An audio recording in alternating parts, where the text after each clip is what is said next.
बिलावल साहब के बयान से या किसी और के इनके पार्टी के शख्स के बयान से शुरू होता है जो कि नवाज शरीफ साहब के मुतल्लिक़ या हमारी जमात के ऊपर तनकीद करते हुए या कोई ऐसी बात करते हैं, कभी लगी लिपटी करते हैं, कभी खुल के करते हैं। तो इन्होंने शायद कोई फ़ैसला कर लिया है और बदकिस्मती है कि हमारे टॉक शोज़ का डिस्कोर्स भी फिर इसी तरफ ही जाने लग गया है, बजाय इसके कि जिस तरह नवाज शरीफ साहब की 21 अक्टूबर की तकरीर थी जिसमें उन्होंने अवाम के मसाइल की बात की, वो हमारी मुआशी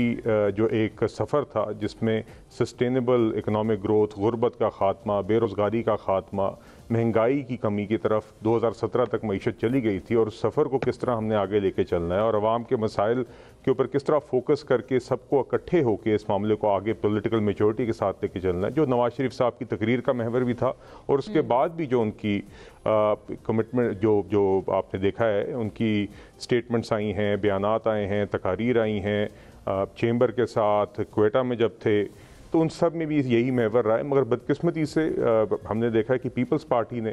एक ये अप्रोच अपना ली है कि उनकी तकरीर जिस तरह PTI की तकारीर होती थी, उनकी तकारीर का भी महवर नवाज शरीफ साहब के ऊपर और हमारी जमात के ऊपर तनकीद करना ही है, जो कि कंस्ट्रक्टिव के बजाय एक डिस्ट्रक्टिव तरीक़ाकार है। बहरहाल अगर ये समझते हैं कि इलेक्शन के दिनों में ये इनकी एक स्ट्रैटजी है जो ये अपनाना चाहते हैं इलेक्शन कैंपेन के तौर पे, तो ये इनका हक तो ज़रूर है, मगर मेरे ख्याल से ना ये कुछ अचीव करेंगे खुद, ना आवाम का इसमें कोई फ़ायदा होगा और इसमें ये अपनी क्रेडिबिलिटी मेरे ख्याल से जिस तरह पूरी आवाम को नज़र आ रहा है इसी तरह बिलावल साहब को भी नज़र आ रहा है कि आवाम के ज़ोर पर इंशाल्लाह मुस्लिम लीग नून आइंदा इलेक्शंस में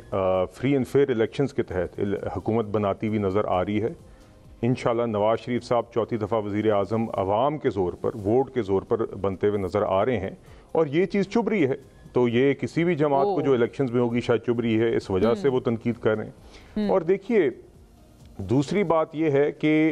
मैं उम्मीद कर रहा था कि जिस पॉलिटिकल मैच्योरिटी के साथ ना सिर्फ PMLN के साथ पीपल्स पार्टी मगर दीगर और जमातें ऑपोजिशन के दिनों में एक